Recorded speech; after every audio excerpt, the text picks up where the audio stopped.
세상의 모든 지식 언더스탠딩. 네, 자 언더스탠딩 시작하겠습니다. 뭐 저희는 100만 가까운 근처까지 간 예. 그런 채널이죠. 그리고 그 100만 명이 보통 100만 명이 아닙니다. 그렇습니다. 걸핏하면 구독 해지. 다시 또 들어오시고. 그 험난한 과정을 뚫고 저희가 네. 100만을 향해서 가고 있습니다. 예. 네. 자, 오늘은 그래서 저희 격에 걸맞게 매우 특별한 게스트를 모셨습니다. 진짜 여기 어디서 들어보고 요즘 정말 뭐 3대 고시가 있잖아요. 사시. 그 중에 하나가 행시 아닙니까? 행시. 3대 고시 중에 그렇죠. 예. 행시가 되면 이제 사시 행시 외시. 사시 행시 외시. 예. 그래서 행시가 되면 이제 고위 공무원이 되는 건데 공무원 행시 합격해서 공무원 잘 다니다가 때려친 분이 있습니다. 그 쉽지 않은데. 그렇게 때려치고 나서 책을 하나 쓰셨는데 제목이 나라를 위해서 일한다는 거짓말. 이런 도발적인. 이야. 공무원 사회 고발 등에 칼 꽂은 인가 거지. 봅니다. 네, 그래서 공무원을 때려친 분이 공무원을 하면서 느꼈던 예. 이런 부제가 재밌네. 한국 공직 사회는 왜 그토록 무능해졌는가. 아이고. 네, 그래서 이런 자극적인 제목의 책을 내신 분이 있어서 저희가 요즘 공무원 사회가 대체 어떻길래 어떤 면이 있길래. 네, 그래서 최근에 또 워낙 공무원들이 관두고 뭐 로펌으로 간다 그런 얘기도 또 많고 그래서 우리나라 공무원 사회는 요즘 어떤지 왜 그런지 현장 얘기를 좀 들어보려고 네. 특별한 게스트를 모셨습니다. 물론 애정이 있으시니까 이런 책을 쓰고 그럼요. 하셨겠죠? 그럼요. 전 네. 문체부 서기관이고 지금은 이제 작가가 되셨다는 예. 노한동 작가님 모셔보겠습니다. 안녕하세요. 안녕하세요. 네, 농담으로 한 겁니다. 칼 꽂는 거예요. 실제로 그 정도의 내용은 아니지만 어쨌든 언제 그만두셨어요? 언제 되고 언제 그만두셨습니까? 제가 이제 행정고시는 2011년에 합격을 했고 예. 이제 대학이 1년이 남아서 2012년 다니고 2013년부터 잠깐. 그러면 네. 대학 3학년 때? 재학 중에 고시를 합격했다고요? 예예. 야, 이건 뭐 너무 예. 저하고 안 친해져 친하기 좀 쉽지 않은 분이네요. 예. 한 10년 그럼 하신 네, 건가요? 2023년까지 이제 다녔고요. 네. 그래서 이제 5급 사무관으로 들어왔다가 이제 서기관 승진하자마자 이제 그만두고 책을 쓰게 되었습니다. 책을 쓰려고 그만두신 겁니까? 그만두고 나서 그건 아니지. 책을 쓰기라도 써야 되겠다. 책을 쓰려면 현직에서도 쓰면 되잖아요. 그만두고 책을 썼다는 표현이 더 맞을 것 같습니다. 그러겠죠. 네네. 그러니까 그만두는 그 사건이 책을 쓸 만큼 좀 충격적이었던 것 같긴 한데. 아 예. 무슨 일이 있었을까요? 그러니까 어느 부서에서 일하셨습니까, 일단? 저는 문화체육관광부에서 10년간 근무했고 예. 출판 쪽, 그다음에 체육 쪽, 그다음 저작권 쪽 이렇게 예. 근무했습니다. 문체부가 사무실이 어디 있어요? 세종시에 있습니다. 세종시에. 문체부가 요즘 그 행시 보신 분들이 예전에는 기재부, 뭐 산업부 이런 순서였는데 네. 요즘은 한 2위 정도가 문체부예요. 그럼 좋지. 되게 인기 있다고 들었습니다. 그럼. 네, 뭐 저 매우 인기 있는 부서. 들어갈 때도 인기 부처였고 지금도 인기 부처입니다. 작년에 사표를 내신 거죠, 그러니까?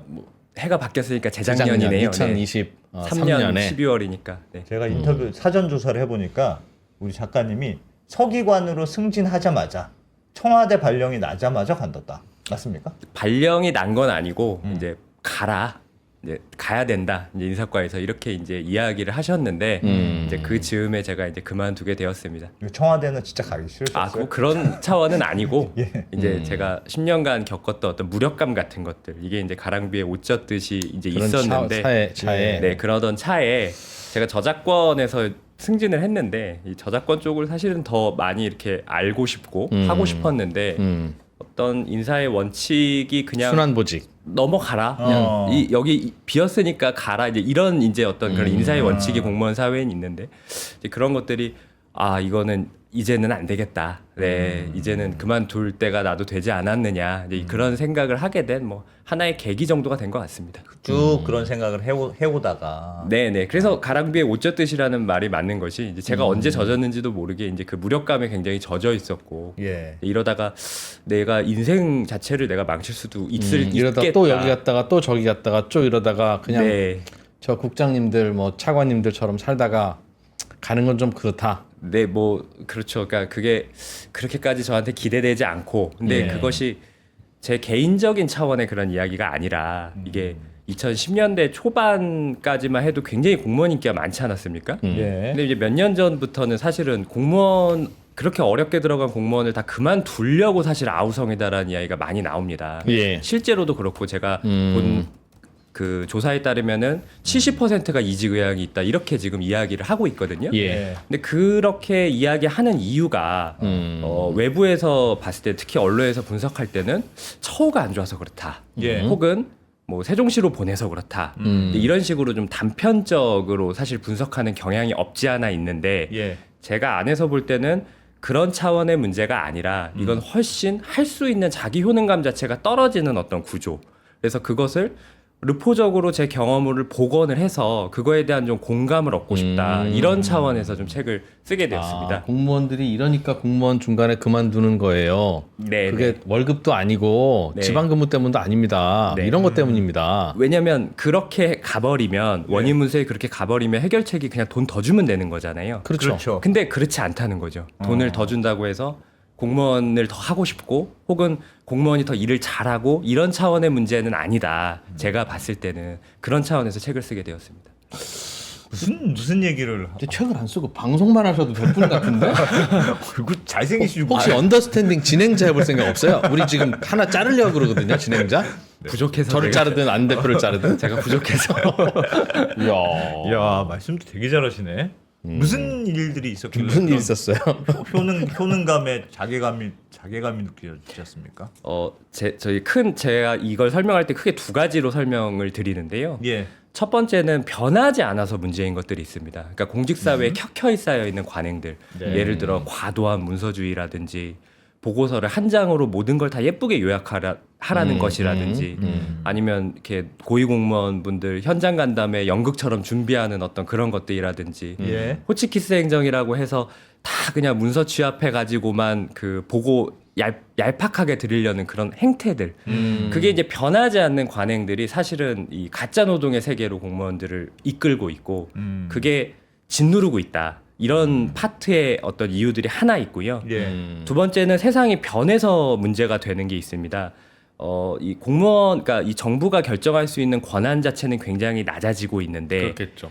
여전히 책임은 다 정부가 져라라는 그런 어떤 그 사회적인 분위기. 욕망 먹는 정부. 예, 근데 내가 결정하지 않았는데 정부가 욕을 먹어야 되는 그런 상황. 특히 뭐 집권 세력이라든지 국회라든지 언론이라든지 시민단체라든지 거버넌스라든지 이런 데들이 굉장히 이 힘이 막강해지다 보니까 예. 공무원은 자기가 결정을 못하니까 이제 그때부터는 면피의 세계로 빠져버립니다. 그래서 크게 보면은 앞서 말씀드린 가짜 노동의 세계, 두 번째는 면피의 세계, 이게 합쳐져서 이 상당히 개인에게 무력감으로 다가오고 있지 않나 저는 그렇게 생각합니다. 예를 좀 하나 들어봐 주십시오. 사례를 좀 말씀해 주시면 더 가짜 와닿을 노동. 것 일단 가짜 노동부터. 가짜 노동부터요. 일은 하고 있는데 도대체 이런 일을 왜 하고 있지? 라고 스스로도 좀 이상한. 국회 상임위가 한 달에 한 두 번 정도 열리거든요. 예. 근데 그 전날 이 공무원들이 의원실을 다니면서 그 질답지를 다 수거를 합니다. 밤새. 예상 질문을. 아니요. 내일 질문할 질답을. 어. 그럼 그걸 밤새 수거를 하면 예. 그거를 쫙 파트별로 뿌립니다. 전 직원 스탠바이 상태인 것이고. 어. 그러면 그 예상 질답에 맞춰 가지고 그거를 새벽까지 수정해서 그 답변을 예. 그렇게 해서 이제 완성을 시켜 가지고 보고를 드리거든요. 네. 근데 이게 사실은 그 전에 이미 예상 질답, 그러니까 그때 이슈가 되는 예상 질답은 이미 이만큼 다 보고한 상태입니다. 예. 약간의 뉘앙스만 좀 다르고 가다가 이제 아주 뭐라 그럴까 그 지엽적인 질문들만 섞여 들어가는 것인데 예. 제가 생각했을 때는 이게 그 장관님 면을 살려드리기 위해서 이런 관행이 계속 존재하는 것 같거든요. 그게 왜 면을 살려드린다는 게 무슨 뜻이에요? 그러니까 왜냐하면 상임위 가셔서 모르시는 질문이 나왔을 때 버벅대시면 안 되잖아요. 안 되니까. 그렇죠. 그러니까 전 직원이 이제 그 전날까지 달라붙어 가지고 그 새벽까지 달라붙어서 그 예상 질답을 수거를 해서 그거를 써가지고 보고 드리는 이 문화. 의원이 무슨 질문할지 좀 알려주세요 사전에. 예. 근데 그걸 한 달 전에 알려달라고 하면 우리 그거 아직 안 정했어요 한인 거니까 내일 하시니까 오늘은 있으시지 않습니까? 그렇게 해서 네. 하루 전에 수거해서. 네, 근데 그 하루 전도 근무 시간에는 절대 안 나오고요. 예. 이제 뭐 6시부터 시작해서 보통 밤 11시, 12시에 이제 슬슬 나오기 시작합니다. 그렇겠죠. 보좌관 의원 질문지도 보좌관 있으니까 보좌관도 내일 아이고 내일 우리 의원님 지르시네. 우리 의원님 면 살려드려야지 하면서 이제 본인이 쓰는 거죠. 네. 그래서 그게 이제 새벽까지 작업이 진행이 되겠죠. 왜냐면은 과장님 보고 드려야 되지, 국장님 보고 드려야 되지, 실장님 보고 드려야 되지. 이제 그렇게 완성을 해가지고 그 이제 새벽 내내 그 작업이 진행이 되는 것인데 예. 그게 변하지 않더라고요. 그러니까 제가 13년에 들어와서 했던 것과 지금과 사실은 똑같이 그런 관행들이 진행이 되고 이게 세상은 훨씬 더 효율적으로 돌아가고 있는 것 같은데 여기는 변하지 않고 이런 것들이 개개인한테는 굉장히 어떤 무력감으로 다가오고 있지 않나라는 그런 생각을 합니다. 국회 같은 그런 일이 많아요. 1년에 한두 번은 아닌가요? 그게 1년에 한두 번이면 이제 당연히 그냥 넘어갈 그래. 텐데 그래. 고생 좀 하지 뭐. 추억도 네. 되고 워크숍도 가는데 뭐. 근데 국회 상임위 자체가 예. 한 달에 한 두 번 정도는 일단은 열리니까요. 아, 네. 계속. 네, 그래서 그런 것들이 이건 뭐 하나의 예시입니다만은 예. 이런 것들이 제가 앞서 말씀드렸던 전자의 사례 정도로 말씀드릴 수 있을 것 같습니다. 그러게 이걸 평- 왜 하는지 잘 모르겠네요. 평소에 네. 장차관님들이 업무 파악을 잘 하고 있으면 그냥 대답할 수 야 내 있어요. 머릿속에 있는데 뭐하러 네 그런 거 쓰고 있어. 너 일이나 해. 국회 가서 내가 답변하는 거죠. 네가 하는 거니? 하고 하면 되는데 달라고 하시는 거예요? 아니면 달라고는 안 하는데 원래 관행적으로 그냥 주니까 줘야 된다고 생각하는 겁니까? 제 생각에 관행인 것 같아요. 네, 관행. 굳이- 왜냐하면 굳이 그게 필요 없으신데도 변하지 않으니까 어떤 누가 와도 그걸 계속되는 거니까 제 생각에는 관행인 것 같습니다.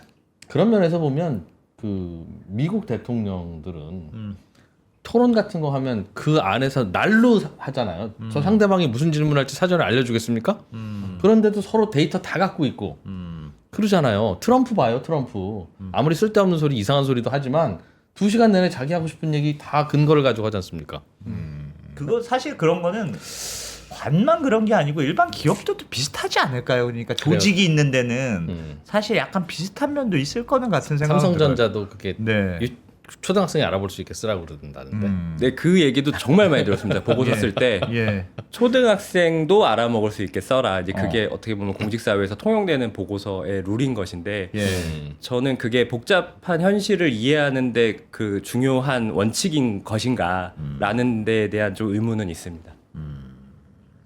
보고서 이야기 좀 더 말씀드려도 네, 네. 네. 보고서가 이제 우리 공직사회에서 보고서 쓸 때 사실 가장 원칙이 한 장에 이쁘고 간결하게 담아라라는 것이거든요. 예. 근데 한 장에 이쁘고 간결하게 담으려면 현실을 의도적으로 평탄화를 시켜야 됩니다. 그러니까 어떤 말씀이냐면 예. 원인과 해결 방안이 조응이 돼야 되잖아요. 그렇죠. 그리고 해결 방안이 우리가 하고 있는 그럴듯한 뭔가가 있어야 됩니다. 예. 예를 들어 이거 우리 이번에 예산 좀 있어. 혹은 뭐 법 바꿀 거 있어. 이런 것들이 뭔가 그럴듯한 해결 방안이 몇 가지 있고 그거에 맞춰서 원인을 갖다가 맞추는 것이죠. 해결 방안이 있으니까 그거 티내려고. 예. 그러니까 아주 복잡한 현실의 실타래가 예. 그런 식으로 두세 가지의 원인과 해결 방안으로 의도적으로 평탄화가 돼 버리면 예. 보고 읽기에는 너무 읽고 너무 좋은데 그게 현실의 문제를 해결할 수 있는 적확한 보고서가 되지는 못하는 것 같습니다. 예를 하나만 들어주실래요? 그 정확히 무슨 말인지 모르겠어요. 그러니까 아주 그냥 예를 들어드리면 독서율이 떨어지고 있지 않습니까? 예. 우리나라가 43%까지 떨어졌는데 예. 미국은 뭐 70%, 일본도 70% 정도 나오는데 근데 독서율 하락을 그럼 어떻게 해결할 것이냐에 대한 보고서를 쓴다고 가정을 하면 그렇죠. 예. 원인이 예를 들어 뭐 OTT를 많이 봅니다, SNS를 많이 합니다, 도서관 접근성이 떨어집니다, 뭐 일이나 뭐 공부할 게 너무 많습니다, 뭐 여러 가지가 있을 거지 퇴근이 늦어서 않습니까? 책 읽을 예. 시간이 없습니다. 그런데 해결 방안이 예를 들어 우리가 이번에 도서관이 좀 늘었다. 그러면 이거 뭐 도서관 접근성이 좀 떨어지는 문제가 있습니다. 해외에 비해서 우리가 조금 부족한 것 같습니다. 그걸 원인으로 파악하고 도서관 늘리겠습니다라고 리포트를 낸다 이거죠? 예, 거꾸로. 그런 식으로 의도적으로 평탄화를 한다는 거죠, 현실을. 사실은 이게 뭐가 이유인지를 우리가 이 말단 직원부터 어떻게 보면은 가장 높으신 분까지 정말 토론과 토의와 수기를 해도 해결 방안이 나올까 말까지 않습니까? 예. 이런 문제들은. 그럼에도 불구하고 이렇게 단순하고 평탄하게 쓰라는 그런 요구가 상당히 저는 이 현실과의 괴리를 이 불러일으키는 이유이지 않나라는 생각을 합니다. 그러다 보니 이제 안 가려운 다른 엉뚱한 곳 긁어버리는 그런 정책이 나오는. 그럴 수도 있을 것 같습니다. 그러니까 우리가 가능한 해결책을 낼 수 있는 몇 가지 옵션을 먼저 찾고 거기에 맞는 원인을 오히려 끼워 맞춘다. 네네네. 그것도 두세 가지로. 우리가 그것도 두세 가지. 대한 예산이나 법으로 뭐 할 수 있는 그 솔루션이 썸씽이 있는 있어. 쪽으로 원인을 찾는다. 네네. 그러면 그 어차피 출판 담당도 하셨다고 하니까 예. 문체부에서 책을 안 읽는 이유는 뭐 같아요? 아니 본인도 책 팔아야 되잖아요. 앞으로는 이제 뭐 먹고 살 거예요. 저는 근데 좀 저는 우리가 그 독서율의 하락을 생각할 때 이 이유를 다들 수요 측면에서 찾는 경향이 있습니다. 네. 그러니까 사람들이 책을 안 읽는다. 사람들이 바빠서 다른 예. 재밌는 게 많아서. 예. 근데 사실은 저는 지금까지 그래서 거기다 포커싱을 맞추고 예산을 많이 썼거든요. 근데 저는 오히려 공급 측면에서 문제가 생기고 있지 않느냐라는 것을 한번 자문해 봐야 된다고 생각합니다. 진짜 사람들이 보고 싶은 책을 우리가 내고 있을까? 네. 우리가 정말 현실의 기류에 기민하고 사람들이 읽고 싶어하는 어떤 그 정신이나 시대를 담는 책들을 우리가 과연 내고 있을까? 거기에서부터 위기가 시작된 건 아닐까? 그렇다면 공급 쪽에다가 공급 사이드에다가 조금 더 돈을 더 줘야 되는 거 아닌가? 정부 예산도 저는 그런 생각을 하거든요. 왜냐하면 왜냐하면 이것도 조금 더 얘기를 더 들어가 보겠습니다. 예. 네. 독서 예산은 1년에 적게 잡아도 5천억입니다. 그러니까 수요 진작. 수요 진작은 5천억입니다. 도서관 짓고 뭐 책 사고 뭐 이런 거죠. 도서관 짓고까지 나눠주고. 넘어가면 1조 5천억까지 갑니다. 근데 공급 쪽 사이드에는 한 560억 정도 지원해 주거든요. 그러니까 이게 굉장히 편차가 크고 560억이라는 돈이 큰 게 아닌 게 축구 한 종목 지원하는 게 한 500억 정도 지원하거든요. 제 예. 기억에. 예. 근데 사실은 한 나라의 어떤 그 중요도를 생각해 봤을 때 축구보다는 제가 생각할 때 출판이 더 중요하다고 저는 생각하거든요. 예. 근데 같은 정도의 예산을 쓴다. 그거는 그러네. 저는 안 맞는다는 생각을 하는데 그거 자체는 우리가 원인 분석을 뭔가 헛다리 짚고 있는 건 아닌가라는 생각을 합니다. 이거는 제가 출판 산업의 어떤 플레이어로 왔으니까 드릴 수 있는 말씀일 것 같기도 합니다. 그때 그런 얘기를 좀 해보시지 그랬어요. 이거 수요 진작 쪽으로 가지 말고 출판사들 이른바 출판사 기획자들의 퀄리티를 높이기 위해서 월급을 2배로 올려줘야 우수한 사람이 온다. 근데 출판사가 그게 어려워서 안 되니 출판사 기획자들 뭐 많이 팔리는 출판사들 순으로 해서 나라에서 매칭해주자. 청년들 그 무슨 보조금 주는 것처럼 뭐 그런 거라든가. 저도 이거를 나와가지고 정확하게 더 인식하게 된 사실이라서 그러니까 확실히 이건 좀 다른 이야기입니다만은 안에 있을 때 보는 것과 제가 플레이어로 뛰면서 현실에서 부딪히는 건 되게 다른 것 같아요. 책. 네, 예. 책에 대해서. 그러니까 안에서 있을 때 사실 책에 대한 예산을 드릴 때는 이게 과연 뭐 어떻게 쓰일까? 사실은 사실 이거 누가 혹시 중간에 뭐 이런 생각도 들고 예. 그렇게 생각이 드는데 나와서 보면은 이 책 한 권에 대해서 정말 조그만 예산이 얼마나 소중한지 그리고 조그만 예산만 있으면 좋은 기획을 할 사람들은 얼마나 많은지 이런 것들에 대해서 좀 실감하고 체감하게 되는 거는 있는 것 같습니다. 그래. 요 책 내보시면서 더 그런 생각이 드셨던 모양이네요. 그렇죠. 책과 관련해서는 저도 뭐 책도 많이 내보고 관찰도 해보고 뭐 네. 추천사도 써보고 보잖아요. 예. 이게 출판업계에 있는 분들이 좀 아프게 들으셔야 되는데 솔직히 출판사가 하는 게 하나도 없습니다. 솔직히 하나도 없어. 이 책도 몇 번 밖으로 먹었대요. 그냥- 책을 못 내서 출판사에. 아니 저자가 원고 갖다 주는데도 못 낸다는 거잖아. 그러니까 저자의 원고를 업그레이드 시켜주는 건 모르겠어요. 내 원고만 업그레이드 못 시켜주나? 내가 워낙 수준 높으니까 몰라. 예. 그 출판사는 그냥 인쇄만 하고 있어요. 예전에는 기획도 하고 무슨 마케팅도 좀 하고 그러는데 요즘은 일부 출판사 제외하고는 저자가 유튜브 띄워야 돼요. 아니 그럴 거면 왜 출판사에서 해? 그냥 어디 을지로 인쇄소에서 하지. 엔드. 너무 책을 막 내. 그러니까 의미 없는 책들을 자꾸 내다 보니까 사람들의 독서 경험이 나빠지는 거예요. 그러니까 맨날 동네 조기 축구나 관람하고 다니면 축구는 재미없다. 라는 게 먼저 생겨버리니까 야 이번에 뭐 프리미어 리그에서 누구 왔어 그러면 나 축구랑 나랑 안 맞는 것 같아. 이런 생각이나 하게 되는데 그게 아무 저자나 책 낸다고 하면 그냥 다 받아주는.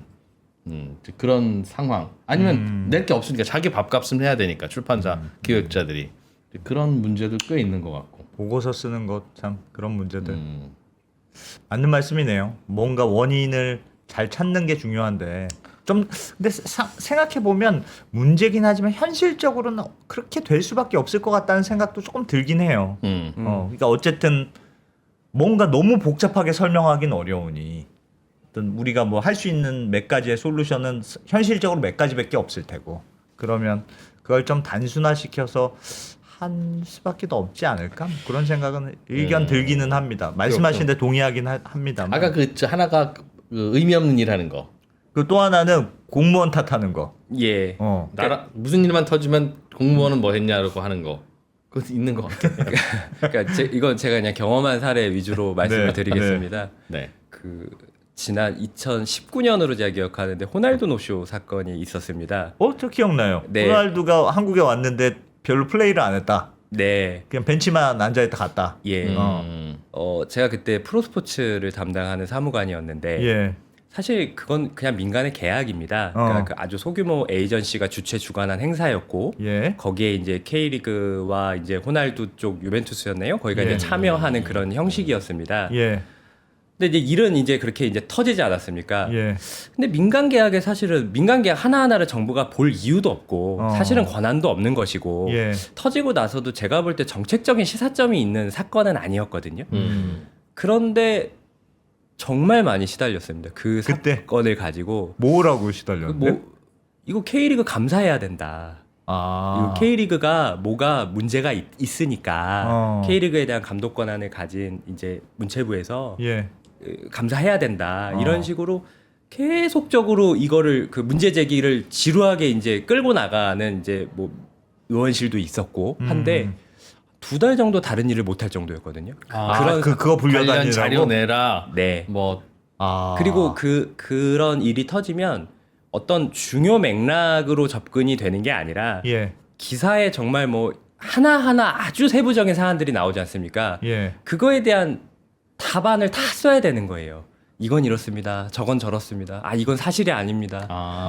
저건 그렇습니다라는 거를 다 파악을 하고 있어야 하는데 왜 이런 기사가 나왔는지 상황 확인하시오. 네, 상황 파악을 다 돼야지 이제 그게 이제 유능하다고 이제 이야기를 듣는 것인데 예. 이게 과연 우리나라 프로스포츠의 발전과 스포츠 산업의 발전에 무슨 관련이 있을까라는 자괴감이 들죠. 그거를 하고 있다 보면은. 예. 네. 그날 호날두가 몇 시에 일어났는지 왜 알아야 되는 거냐? 네.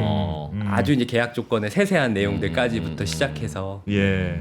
그렇습니다. 와. 그러니까 그 국회의원 때문이네요. 쓸데없는 질문하는. 근데 뭐 둘 다 국회의원하고 관련이 있네. 근데 뭐 반드시 국회의원 때문은 아닌 것인 게 이제 예. 언론에서도 일부 그렇게 엮는 언론도 일부 있었고 네, 하니까 그거 참고하는 국회의원도 있고. 언론과 국회의원 때문이네. 아니 언론은 그렇다 쳐요. 그러니까 뭐 그냥 언론도 맨날 그렇게 쓰잖아요. 정부는 뭐 했나? 뭐 모르는 기자들이 그렇게 쓰는 거지. 예. 제일 비판하기 좋죠. 대안은 모르겠고 문제는 터진 것 같고 클릭 수는 나오는데 예. 결론은 내야 되니 정부의 적극적인 대책이 필요하다. 정부는 뭐 했냐? 그럼 항상 뭐 자연스러운 결론이니까 그럴 수는 있는데 국회의원이 거기에 부환해동하면 그거 왜 국회의원이에요? 그냥 그러고 있지. 하나 사례를 더 말씀드리면 예. 같은 결의 사건인데 네. 그 전에 선동열 감독 그 아시안 게임 논란이 있었습니다. 그러니까 어떤 선수 선발에 대해서 뭐 문제가 있다. 맞아요. 그런 적 있었어요. 네, 근데 아시안 게임 자체는 이제 금메달을 땄는데도 불구하고 굉장히 그때는 어떤 팬들의 그런 그 화가 좀 있었습니다. 저는 이해하거든요. 팬들의 화는 왜냐하면 스포츠에 대한 그 팬들의 그 애증은 있는 것이니까. 근데 그 문제가 계속 증폭이 되더라고요. 그러면서 그 선수 선발에 대해서 문체부가 그것도 감사해야 되는 거 아니냐 이런 식으로 이제 얘기가 나갔고 이건 이제 국정감사장에서도 굉장히 그 해의 중요한 이슈로 다뤄졌습니다. 이건 뭐 2달이 아니라 뭐 거의 3달 가까이 아무 일도 못 하고 여기에 이제 붙잡혀 있었는데 예. 사실은 그게 문제가 있다라고 주장하는 측에서 제시하는 증거라는 것이 오타 몇 개였거든요. 그 선수 선발 그의 회의에 관련된 자료에 오타가 몇 가지 있었습니다. 뭐 선수 기록이 뭐 50개인데 30개로 기록됐다는 예. 이런 오타 몇 개가 있었습니다. 근데 예.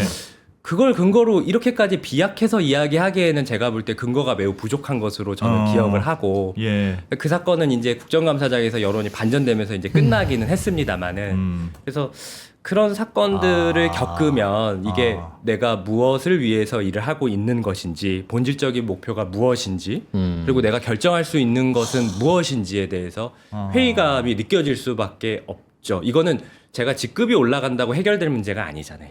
근데 일반적으로 그렇습니까? 일반적으로 무슨 일이 터지면 일단 국회의원들은 공무원을 불러서 관련된 자료를 다 내시오. 그게 일반적인 관행이에요.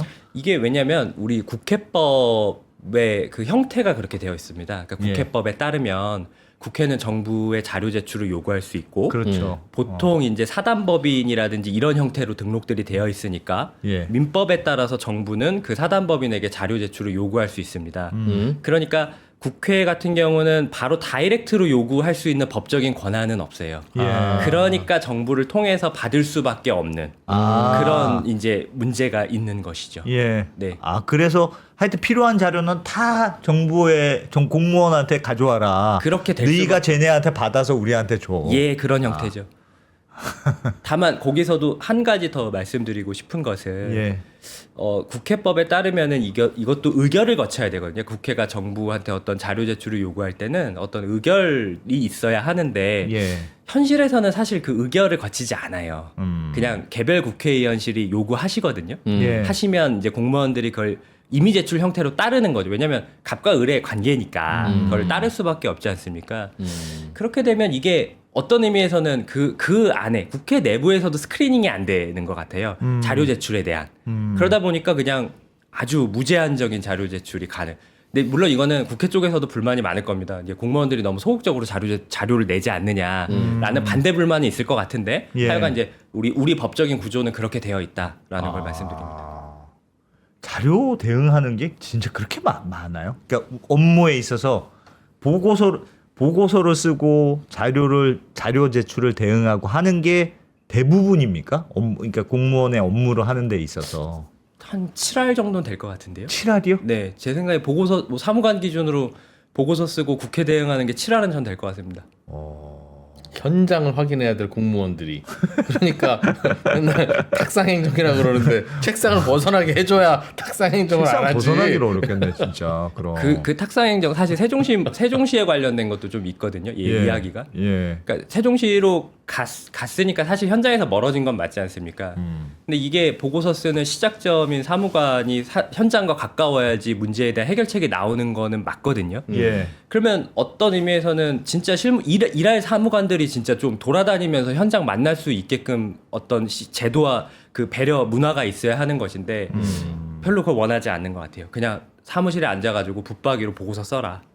네, 이런 문화가 있다 보니까 그렇게 되면 이제 사무관들도 머리가 돌아가니까 그냥 전화 몇 번 돌리고 대충 이렇게 해서. 대충 인터넷 좀 검색해서 쓰는 게 나한테 우월 전략 아닌가? 물론 그럼에도 불구하고 굉장히 열심히 하는 공무원 많고 예. 그런 공무원들 때문에 그 우리 사회가 유지되고 있다고 저는 생각하지만 그렇게 유인 구조가 흘러갈 수밖에 없는 구조에 대해서 저는 이야기해보고 싶었습니다. 어떡하냐. 채팅창에서는 국회의 보좌관 숫자를 줄이면 그러면 자료 제출 건수도 줄지 않겠습니까? 예. 내지는 국회 입법 공무원 뽑는데 거기서 그냥 자료 만들라고 하죠. 그 왜 행정부에 있는 분들을 자꾸 쓰게 그러지? 모르겠어요. 삼권 분립은 서로 건들면 안 되는 거 아닌가? 근데 이게 저도 잘 모르겠는 게 뭐 공무원 해보질 않아서 모르겠는데 그냥 그런 생각은 듭니다. 그러니까 되게 비효율적일 것 같긴 한데 그럼에도 불구하고 어쨌든 뭔가 일을 하는 게 보고서를 쓰는 형태가 결국은 돼야 되는 거 아닐까 그런 생각은 드는 것 같은데 그거 말고 다른 방식으로 일을 할 수 있는 방식이 있을까? 그게 그 전에 예를 들면 누구를 만나고 뭐 청취도 하고 조율도 하고 해서 그래도 결국은 보고서를 쓰는 형태로 공무원의 일이라는 게 마무리될 수밖에 없는 거 아니에요? 제가 좀 잘못 알고 있는 건가요? 맞습니다. 맞는데 제가 생각할 때는 뭐 장차관 레벨로 넘어가서의 보고서는 그 말씀하신 게 맞는 것 같고요.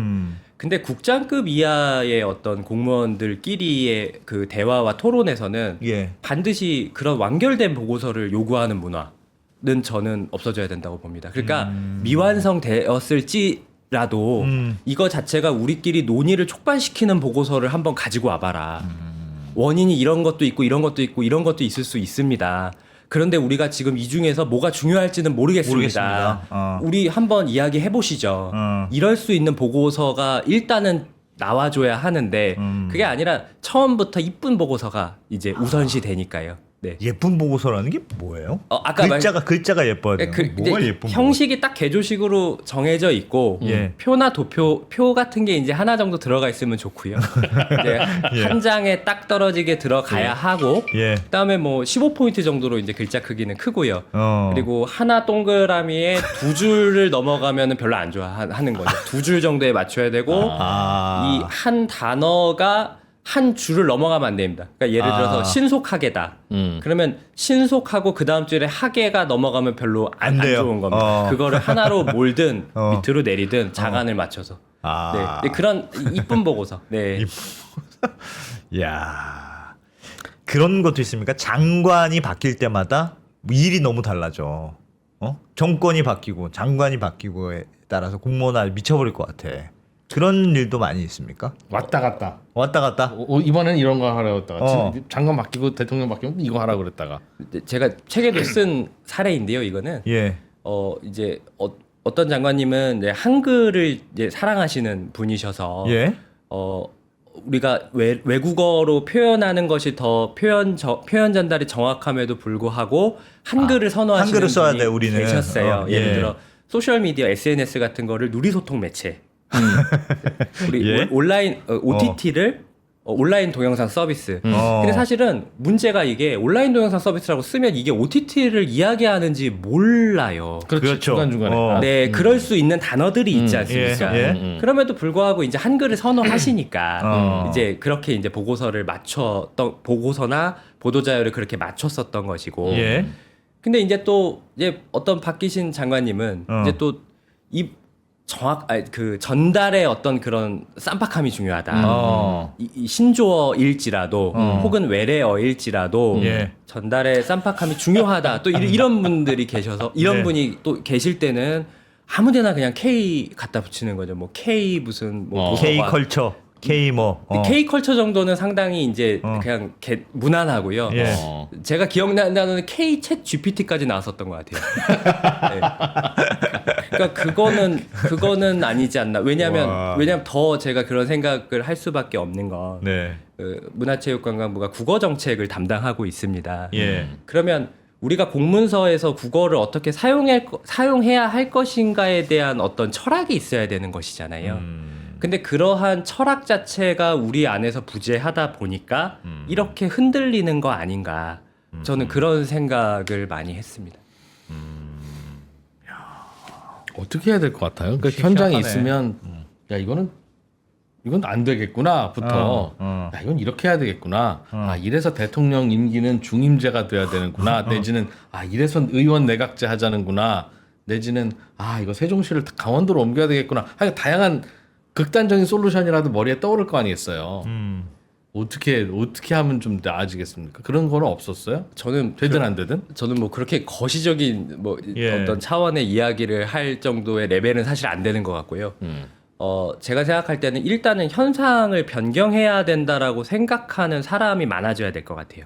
공직사회 이거 안에. 문제다. 이게 지금 문제라고 문제다. 그러니까 보고서에 대해서 문제라고 생각 안 합니다. 안 해요? 생각보다 안 합니다. 네, 생각보다 이 제가 하는 주장에 대해서 물론 뭐 이제 좀 하급 공무원, 실무 예, 공무원들은 예. 공감을 하겠지만 간부급으로 갔을 때 제가 볼 때 별로 안 야 이게 뭐가 힘들어? 예쁘게 보고서 하는 거 딱딱딱딱. 그러니까 하면 되는 것이지. 그리고 예. 이 안에서 일말의 진실도 있잖아. 예. 그러면 거기에 맞추면 되는 것이지. 이거 자체를 왜 문제라고 생각하지? 이런 게 더 제가 볼 때는 더 메이저리티거든요. 그래서 저는 이 책을 쓴 목적도 그렇고 예. 누군가를 어떤 개개인 자체가 뭐 철밥통이다, 무능하다 이렇게 비판하고자 하는 것이 아니라 예. 이 시스템에 어떤 문제가 생기고 있습니다. 라는 것을 말씀드리고 싶어서 이 책을 쓰게 되었습니다. 그렇게 고민하지 않다는 게 더 충격적이네요. 그러니까 많이 금방 익숙해지나 봐요. 지내다 보면. 왜냐면 이 사람이라는 게 반대가 되는 것 같아요. 그러니까 이거에 대해서 메타적으로 문제를 삼기보다는 예. 내가 어떻게 하면 보고서 잘 쓴다는 소리를 들을 수 있지? 이렇게 하면 잘 쓴다는 소리 들을까? 저렇게 하면 잘 쓴다는 소리 들을까?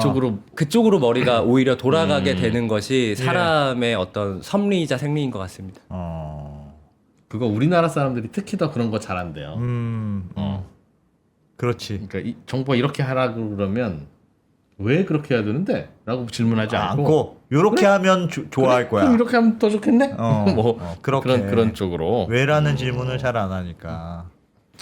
책에 보니까 예산의 비밀, 무슨 관료의 기술 이런 이야기 좀 나오던데 그것도 국민들이 좀 알아야 되는 문제. 예산을 배분하는데 뭐가 좀 느끼신 바가 있으세요? 예산이라는 게 우리나라 예산 편성하는 것이 결국에는 이제 기획재정부를 중심으로 이루어지는 것이고 네. 기획재정부에서 이제 예산을 미시 사정을 합니다.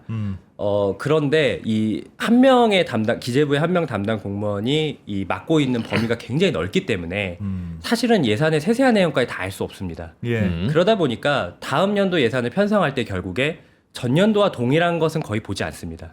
전년도보다 예산이 늘어났다거나 혹은 전년도와 다른 어떤 새로운 사업이 보는 것만 집중적으로 파거든요. 근데 그 부처에서 그거를 요구하는 입장에서는 어떤 신사업을 반영하려면 굉장히 괴로운 거죠. 실무 공무원 입장에서는. 그렇겠죠. 그렇죠. 예. 반대로 있는 사업은 죽이면 안 되는 겁니다. 왜냐면 그거는 터치를 안 하는데 못하러 굳이 왜 사업을 죽여? 죽이겠습니까? 예. 그러니까 그냥 신사업 자체는 반영 안 하려는 태도가 있고 기재부에서 이 일선 부처에서부터 그런 어떤 행태 실무 공무원 입장에서는 어려워지니까 작년과 동일합니다. 그럼 제일 속편하다는 거죠. 네, 저도 뭐 신사업 같은 거 하면 5월부터 한 10월, 9월까지 그 기재부 담당자한테 매 주말마다 전화 받거든요. 애 재우다가도 전화 받고. 무슨 전화를? 애 재우 이거 내용이 뭐예요? 네. 이거 왜 이렇게 쓴 거예요? 네. 새로운 예산이니까. 네. 그러니까 근데 그거를 감당하고 사실 공무원 입장에서는 유인 체계가 없지 않습니까? 예. 그렇지. 그냥 작년에 하던 거 이번에도 하겠습니다. 그러면 넘어갈 일을. 그걸 가장 선호하게 되는 것이죠. 이 체제 아래에서는. 그러다 보니까 필요 없는 사업도 잘 죽지 않고. 그리고 필요 없는 사업을 재구조화하는 데에 대해서는 전혀 인센티브가 없고.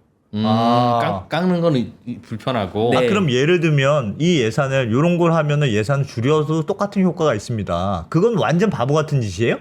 그냥 그렇지. 저희 문화체육관광부의 입장에서 설명을 드리면 지금 전체 예산 대비 문화체육관광부 예산이 1%대 초반입니다. 근데 우리 부처에서 목표로 하는 게 2%거든요.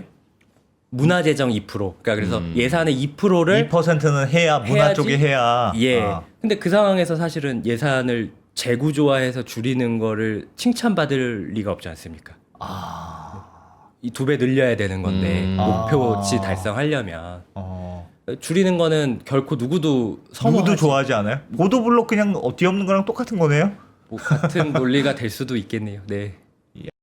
그럼 그걸 어떻게 해야 돼? 누구라도 작년에 했던 거는 시비 안 걸고 새롭게 하려면. 근데 그건 진짜 이상하네요. 예산을 효율적으로 아끼면 상을 줘야 되는 거 아니에요? 그러니까 저도 그렇게 생각하고 그러니까 저는 이거에 대해서는 조금 제 나름대로 생각이 있는 것이 우리나라 국가재정법에 따르면은 이미 총액배분 자율편성 제도라고 해서 이 기재부는 총량만 정해주고 그 안에서는 부처가 알아서 써라 이런 구조로 원래는 되어 있거든요, 법이. 근데 이제 법하고는 이제 어떻게 보면 조금 동떨어지게 이제 기재부가 여전히 이제 미시사정을 하고 있는 것인데 새로운 거 들어오면 자꾸 까탈스럽게 묻고 뭐냐. 그러면 총량 규모를 주면 그 안에서 이리 됐든 저리 됐든 이리 엎었든 저리 엎었든 그 안에서 그래도 아는 사람들이 바꾸지 않겠습니까? 그리고 그걸 바꾸는 데 있어서 그렇게까지 고통스럽진 않을 거잖아요. 그러니까 저는 오히려 이거는 우리 법에 있는 대로 하는 게 맞지 않느냐라는 생각을 가지고 있습니다. 기재부 공무원은 왜 휴일날 전화를 할까요? 그분도 뭐 좀 쪼이는 게 있으니까. 그게 권한이니까 엄청나게 쪼이죠. 그러니까 그 기재부 공무원 쪼이겠지. 기재부 공무원이 좋아서 하겠어요? 게을러서도 아니고 뭐 국가에 대한 사명감이 없어서도 아니고 일을 열심히 하기 때문에 사실은 그분도 그러시는 거거든요. 그러겠죠. 그리고 예산 그 심의 같은 것도 일요일 날 합니다. 꼭. 그러니까 이제 뭐 주말에 이제 난리가 나는 것이고. 예. 그렇습니다. 기재부 예산 심의를 네. 야 문화부에서 이거 새롭게 이거 뭐라는 거냐? K 이게 무슨 예산이냐? 가면 라고 기재부 담당자한테 물으니까 네, 윗사람이 내부 심의 네네네. 그러니까 기재부 공무원은 전 부처 거 다 알아야 된다는 얘기네요. 이거 한 명이 예를 들어 체육 분야 예산 담당하면 혼자 담당하시는데 1조 6천억입니다. 어. 1조 6천억이면 세부 사업이 1,000개 가까이 될 거거든요. 야. 그런데 그거 어떻게 합니까? 그 한 사람이. 어마어마하네. 그거 진짜 좀 이상하네요. 근데 왜 그렇게 그런 일이 일어나는지는 알겠는데 그건 매우 문제 같은데요. 매우 문제.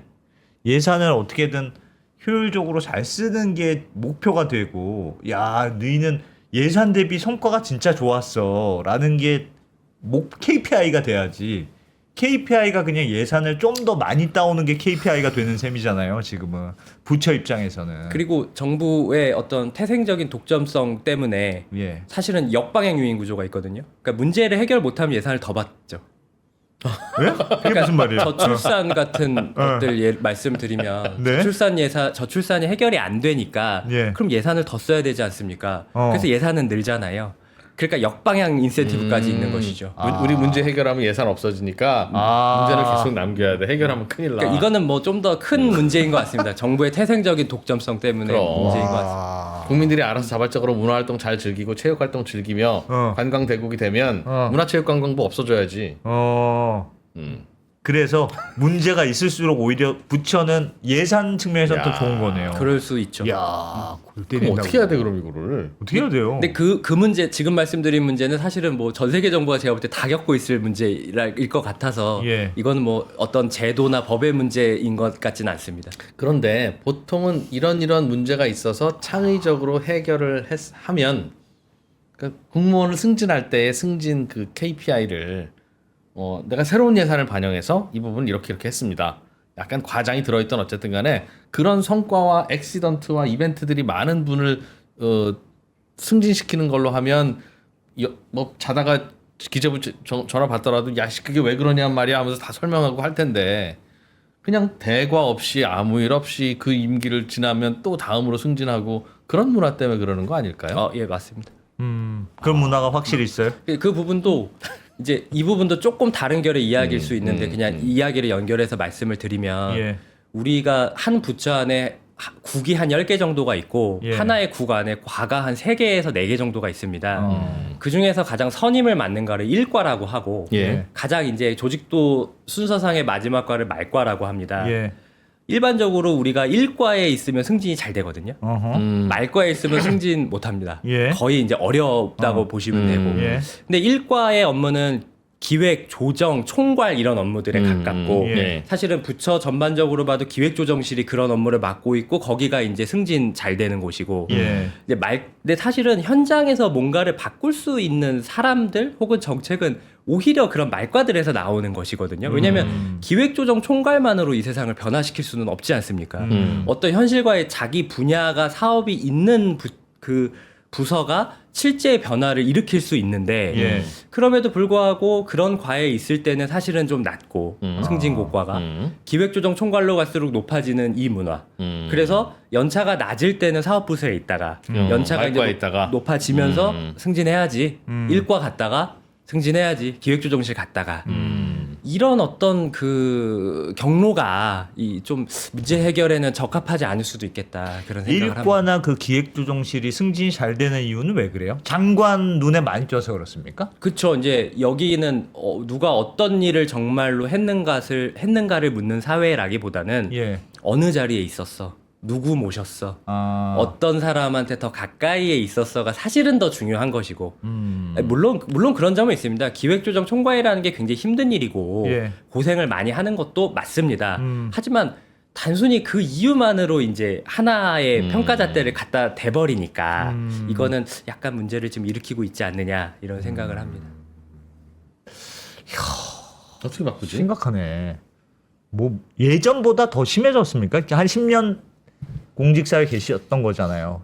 예전보다 이게 시간이 갈수록 이런 문제가 더 심해졌다고 보세요? 아니면 옛날이나 지금이나 그냥 똑같아 그냥 공무원은 그냥 처음에 말씀드렸다시피 전자의 문제는 예전이나 지금이나 똑같고요. 예. 보고서 예쁜 보고서는 예. 후자의 문제는 저는 더 심각해지고 있다고 봅니다. 공무원 탓하는 문화? 네, 그러니까 권한과 책임의 불일치의 문제.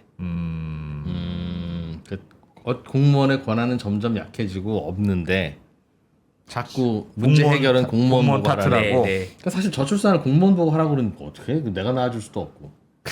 누굴 보고? 근데 이런 건 있어요. 누굴 보고 그럼 얘기하냐 이 문제에 대해서. 그럴 때 공무원한테 던지면 안 된다는 거지. 그럴 때 만만한 공무원한테 던지면 안 된다.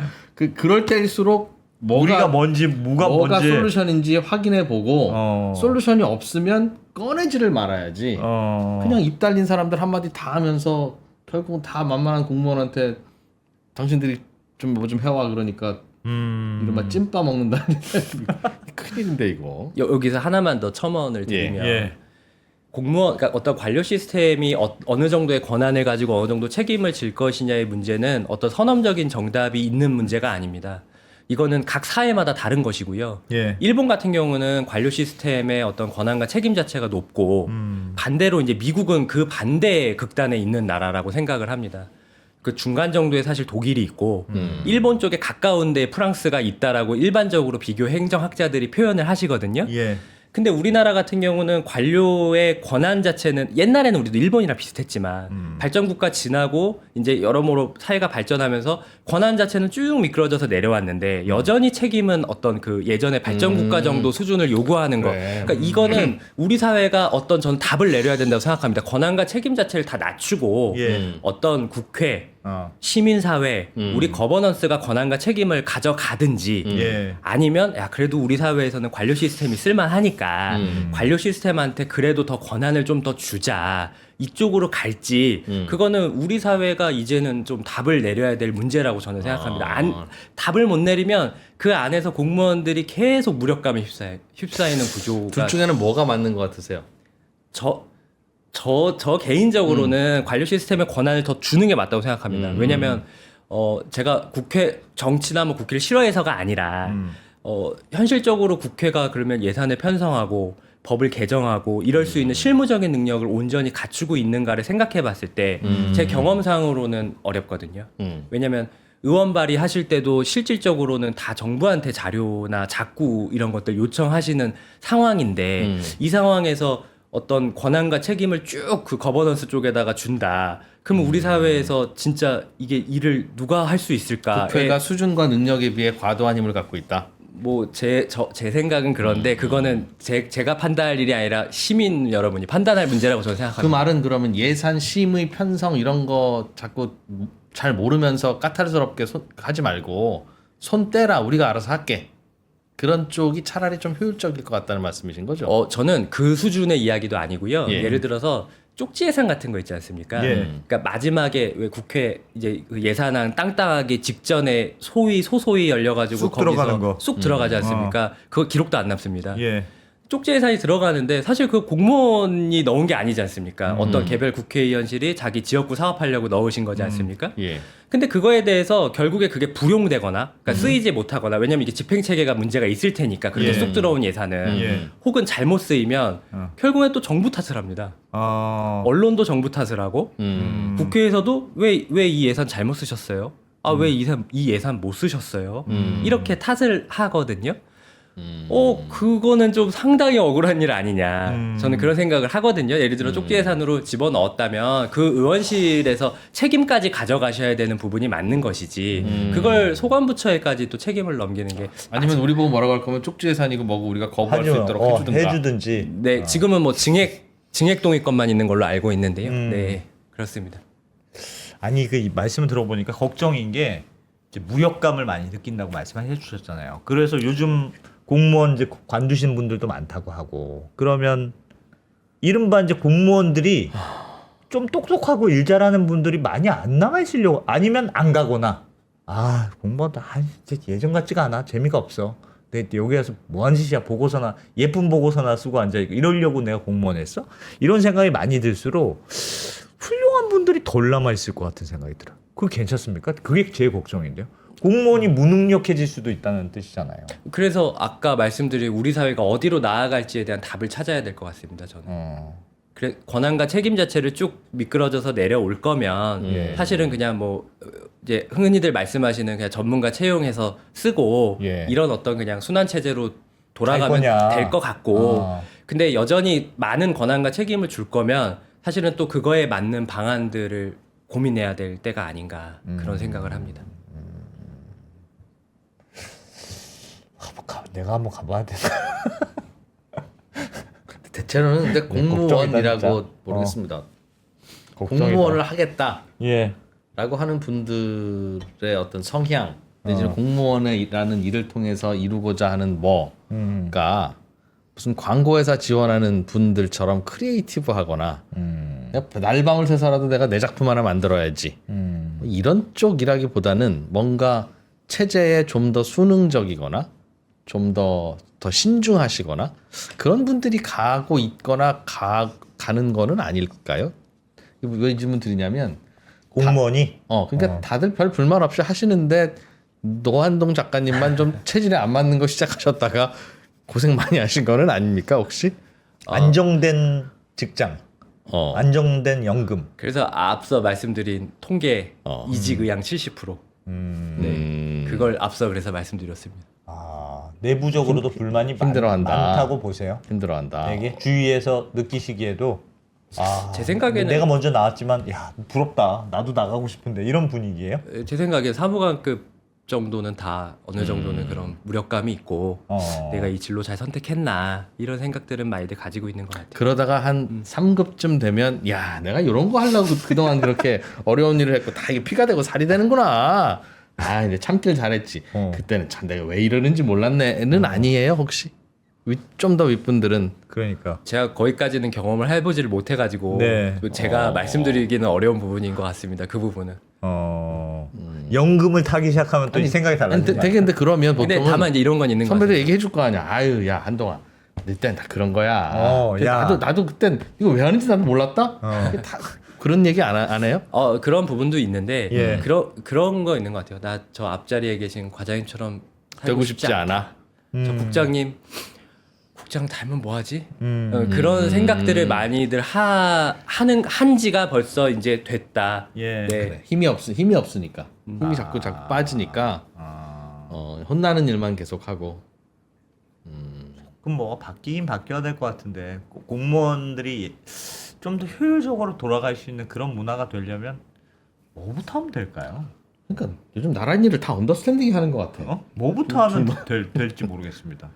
그게 이제 오래된 관행이 워낙 오래된 관행들이 많으니까 우리 사회가 합의를 해서 쉽게 바뀌진 않을 것 공무원한테 같은데 힘을 더 주고 야단치든가. 차라리 그러던가 아니면 이대로 할 거면 그냥 국회에서 알아서 하고 그들끼리 알아서 하든지. 책임지라고 하고 우리는 보조 역할만 하게 해주든가. 그건 이도 아니고 저도 아니고 만만한 게 공무원이고 힘을 안 주고 목소리만 높인 조직도 있고 일은 안 하면서 힘만 있는 조직이 있고 막 그러니까 이 나라가 안 돌아갑니다. 그 얘기잖아요 오늘.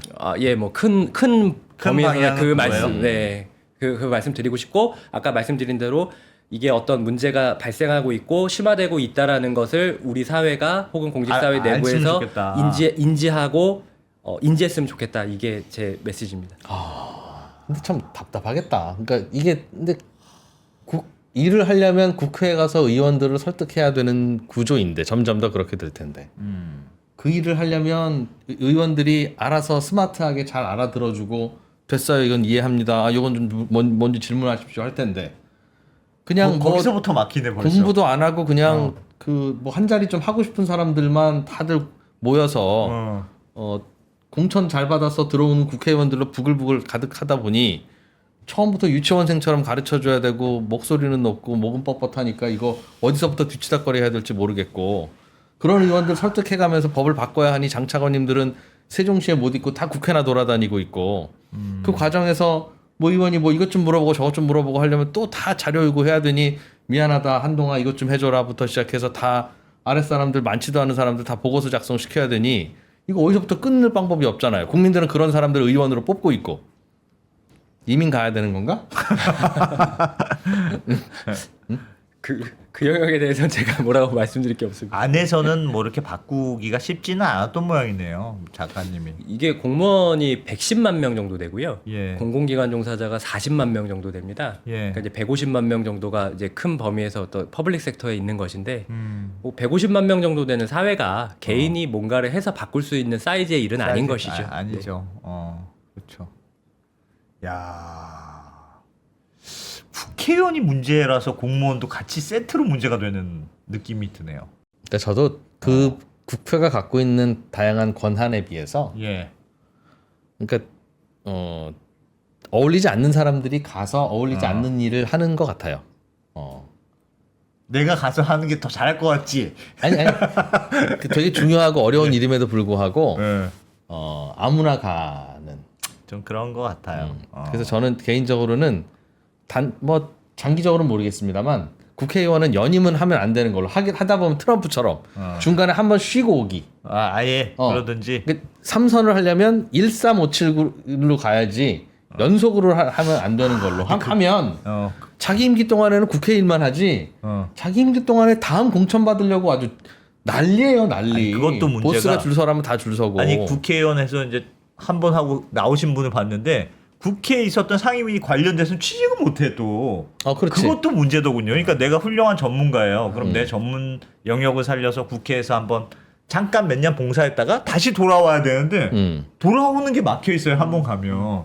그러니까 좋은 사람은 가지를 못해. 가려면 평생 먹고 살 돈 마련하지 않으면 네. 국회의원 하다 떨어지면 어디 가서 내 전문성을 발휘할 수도 없고 그 영역은 취직 못하게 되어 있으니까. 예, 그거 되게 문제더군요. 그래서 그것도. 우리가 제일 피해받아. 그러니까 뭐 하시냐면 유튜브 해요. 미쳐버리겠어 진짜. 여러분 유튜브는 그냥 언더스탠딩만 합시다. 그것도 문제더군요. 전문가 관련해서는 예. 요거하고 좀 결이 다를 수도 있는데 전문가 관련해서 한마디 드리고 싶은 말씀이 있어서요. 예. 우리나라 1, 2년 있다가 자리를 바꾸는 시스템 순환보직제 예. 유명하고 예. 그렇기 때문에 한 분야의 전문가를 정부 내에서도 사실은 만들어내지를 못합니다. 있고 싶어도 사실 있기가 어려운 구조이고 그러다 보니까 그냥 어느 자리만 찍었다 뿐이지 어느 한 분야의 정통한 전문가를 정부 내에서도 사실은 만들어내지 못하고 있습니다. 정부 내에서 사실은 정통한 전문가들이 있어야 그분들이 국회도 가시고 뭐 기업도 가시고 맞아요. 학계도 가시고 하시면서 예. 우리 사회 전 분야의 어떤 모든 분야를 아는 인재가 탄생하지 않습니까? 네. 그리고 그거는 우리 사회 자체의 경쟁력하고도 연결되는 문제이지 않겠습니까? 근데 그거 자체가 정부 내에서 이미 우리가 전문가를 만들어내지 못하고 있는데 순환보직 때문에. 그런 회전문을 통해서 어떻게 우리가 우리 사회의 전문가를 만들어낼 것이냐. 제가 전문가분들 많이 만나보면 결국에 다 반쪽짜리 이야기 하시는 거거든요. 학계는 학계의 입장, 기업은 기업의 입장, 국회는 국회의 입장, 정부는 정부의 입장. 그 모든 것을 아우르는 전문가가 과연 우리나라에서 탄생할 수 있는 구조인 것인가. 이거 정부 내에서부터 안 되고 있는데 그런 심각한 의문 같은 거는 있습니다. 정부는 왜 자꾸 순환보직을 해요? 좀 오래 놔두면 안 됩니까? 그러니까 원래는- 예를 들면 체육이면 체육 뭐 이렇게 좀. 그러니까 너는 체육 전문가로 좀 커봐라. 아니면 나는 그거 하고 싶다. 근데 똑똑한 사람이 체육만 알면 문화체육관광부 장관을 누굴 시킵니까? 체육만 아는 사람을 어디다 써요? 그러니까 원래는 이게 부정부패 때문에 오래 있지 한 곳에 말아라. 못- 네. 부정부패 때문에. 유착하고 이런 문제 때문에 순환보직을 했었고 예. 또 현실에서는 순환보직이 사실 인사하기가 편한 거거든요. 결혼 나면 사실 옮기고 하면 되는 그리고 것이니까. 또 좋은 부서라는 게 있으니까. 네, 네, 네. 돌아가면서 야, 가고. 너 너무 좋은데 꿀 빨지 말고 한번 험지도 갔다가 막 이렇게. 네. 아. 그래서 저는 그게 순환보직을 돌 분은 도시고 근데 왜냐하면 순환보직을 도시면 승진이 빨라질 수밖에 없거든요. 대신 한 분야에서 좀 진득하게 있을 분은 좀 있게 해줘서 그 분야의 전문가를 만들어서 그분이 꼭 정부 내에만 계실 필요도 없는 거라고 저는 생각합니다. 예. 예를 들어 제가 저작권에 있어서 그런데 저작권법 전문가를 만들어서 정부에서 그래서 기업, 학계 이런 데들 경험하면은 사실 우리나라의 인재지 않습니까? 그것이 그러니까 그 계실 분들은 좀 계시게 해줬으면 좋겠다. 승진이 좀 안 되더라도 이런 좀 희망과 바람 같은 나는 그럼 것이 그냥 있어요. 서기관으로 정년퇴임해도 좋으니 저작권 쪽에 전문 공무원으로서 있다가 뭐 민간에서부터 필요한 부분이 있으면 그쪽으로 가는 그런 루트를 밟고 싶었는데 자꾸 나를 용산으로 보내고 뭐 저 어디 세종시로 보내고 그러고 있더라. 뭐 이유 중 하나라고 보시면 될 것 같습니다. 뭐 개인적인 질문입니다만 그래도 한 1시간 얘기 나눠주고 보고 친해졌으니까 뭐 하셔야 돼요? 이제 어떻게 해요? 근데 집에서 걱정 안 해요? 아, 뭐 저희 와이프는 별로 걱정하지 않고 어. 부모님은 좀 걱정을 하셨는데 또 뭐 책 나오고 이렇게 활동하니까 요즘에는 뭐 괜찮으신 것 같습니다. 근데 이거 뭐 인쇄 받아 보면 또 걱정 시작하실 텐데요. 나름대로 잘 팔리고 있습니다. 나는 잘 팔린대요. 네. 야, 이게 뭐 10,000권이 팔린들 뭐 천만 원밖에 더 받아요? 모르겠어요. 이거 5만 권 팔려야 1년 연봉이 될까 말까 일 될까 텐데. 말까인데 앞으로 이제 많이 파시면 되죠. 몇 권이나 팔렸어요 이 책은 지금? 지금 이제 4쇄 들어갔다고. 4쇄? 네. 이 출판이 얼마 안 만몇천 됐는데. 부 됐겠네요 그럼 이제. 뭐 그 정도. 네. 살 사람 다 산 것 같은데 어떡하지? 여러분 이분은 좀 도와줍시다. 나라를 위해서 일한다는 거짓말. 그 제목이 좋아. 제목이 좋잖아요. 나라를 위해서 일한다는 거죠. 이건 뭐 오늘 방송 내용이 뭐 반 이상 들어있는 것 같긴 한데 네. 좀 도와줍시다 좀. 그러니까 우리 뭐 그래야 또 다른 부처에서도 나도 나가서 책 쓸까? 우리 뭐 그러면서 또 용기도 갖죠. 그러니까 이거 책 쓴 다음에 뭐 연락은 많이 안 받으셨어요? 안 받았습니다. 주변에서 너 이런 책을 쓰다니 나쁜 놈. 아니요, 뭐 전혀 그런 거 없었습니다. 네, 열심히 해라. 네. 공직사회가 그게 문제야. 아니, 나가서 또 이런 책 쓰면 선배가 불러가지고 야. 너 나가서 이러면 어떡하냐? 아무 관심이 없으면 어떡해. 되게 나이스하시네. 네. 나이스한 분위기네요. 있습니다. 예, 야. 많은 분들이 채팅창에서 언더스탠딩 진행자를 좀 하면 좋겠다. 너무 말씀 잘하셔가지고. 야. 저희는 뭐 이제 과학도 하고 뭐 다양한 거 하는데요. 문화도 이제 좀. 노한동 작가님 잠깐 주목 좀 해주세요. 예. 하지 마시고. 예. 필요한 그 전문성이 필요한 부분이 있을 때 네. 가끔 좀 모셔서 그러게요. 저희가 좀 잘 써보겠습니다.